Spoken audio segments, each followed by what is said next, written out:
minutes. Yeah. Make it 2. Yeah.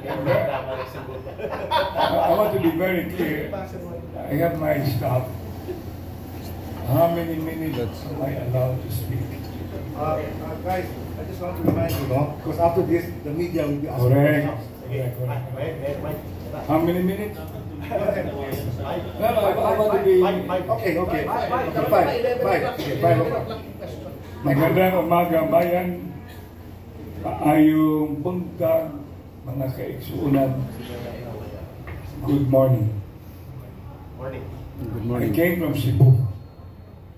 I only have a few hours sleep because I love, as my partner to my right, I love my country.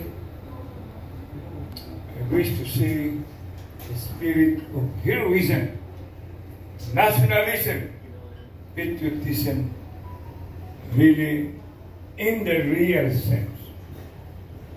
I have a 5-year-old son. What will I tell if it is not today? If it is not us, including all of you in media, even the waiters here, dada, wala namang ginagawa.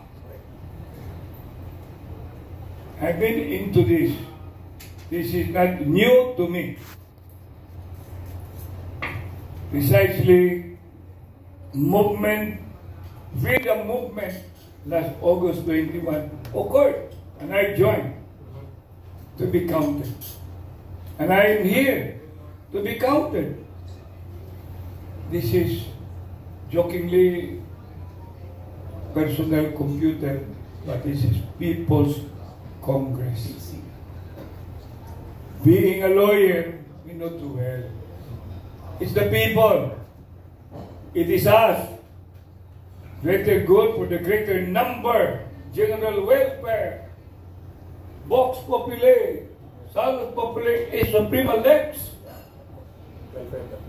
I am not for the advocacy, taasan ng boses or what not. Let's walk the talk. Let's walk the talk. If it is now, if it is not now, when? If it is not us, who? I am ready to be roasted, grilled.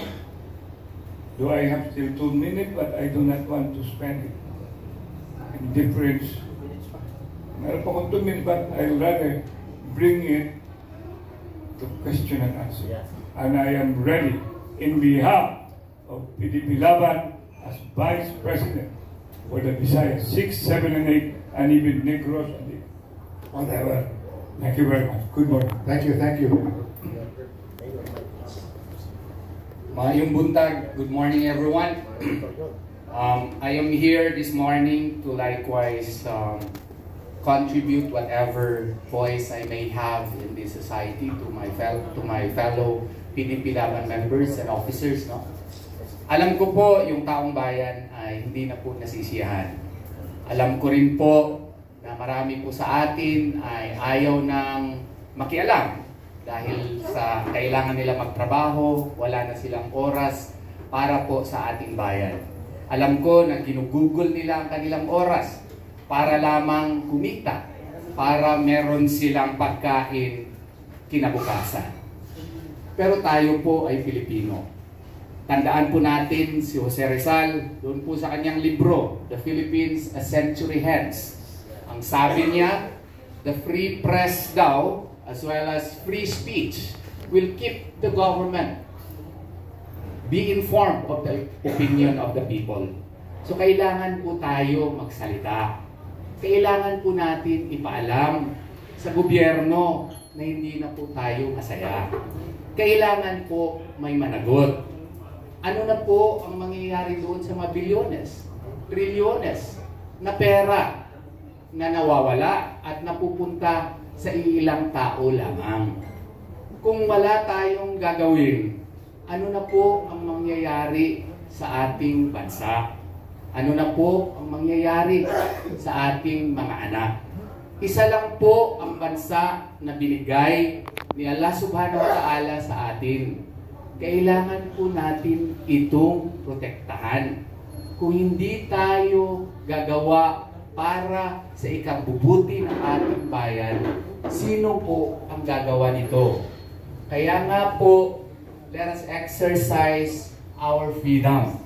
Ito po, Article 3, Section 4 ng 1987 Constitution. Nakasaad naman na yung ating karapatang magsalita at magpetisyon sa gobyerno for redress of grievances ay protected naman. Sa 1973 Constitution, Article 4 po ito. Article 3, Section 1 under the 1935 Constitution. And doon po sa ating history, protected po ito maging sa Jones Act, maging noong pang 1902, noong na-create po yung pag-control ng mga Amerikano dito. Kaya nga po, magsalita tayo, ipaalam natin sa ating mga lideres na hindi na po tayo masaya. Nasa kamay po natin ang ating kinabukasan. Sovereignty resides in the people and all government authority emanates from them. Kaya ipaalam natin sa gobyerno, tama na po, grabe na ang korupsyon. Magsalita tayo, let us work for what is for our country, what is the best for our country. Maraming salamat po, Attorney Israelito Bobetorion po. Good morning po, I'm Engineer Henry Sabate, a legitimate contractor and the founding chairman of iCare PH Advocates Incorporated. Ang organizations po namin is national level, international. Marami po tayo, organized na po yung organizations natin at ang advokasya po natin ay humanitarian. Marami at naapektuhan na po ang buong bansa sa mga corruptions na nangyayari sa ating lipunan. Kami po ay handang tumulong kung hindi kayang gawin ng ating gobyerno. Nandito po kami, itong organizations namin na non-stock non-profit. Willing po kami makikipag-collaborate sa mga taong naapektuhan at willing po kaming tulungan po sila sa abot ng aming makakaya. Ako po ay nagpapasalamat at ang isang kaibigan ko po na si Colonel Tiscaya ay nag-testify na po at alam ko po ang lahat na sinasabi niya ay totoo bilang isang kontratista po. In fact, kaibigan ko po siya. Lahat ng sinasabi niyang corruption at lahat ng sinasabi niyang structure ng type of corruptions, totoo po yan. Yung mga sinasabi niyang mga DPWH na alam mo itong mga isopi, totoo po yan. Mas naniniwala at kapani-paniwala ang mga sinasabi ni Colonel Tiscaya, yung mga asawa, rather than doon sa mga dinidepend ng mga DPWH and mga congressman. Kaya nandito po kami at willing na willing po kami ipagpatuloy ang aming serbisyo doon po sa naapektuhan ng dahil sa corruption. So maraming salamat po sa taong bayan at maging sa media po, nagpapasalamat po ako lalo na po sa PDP. Maraming salamat po. Thank you for keeping it short. Please introduce yourself.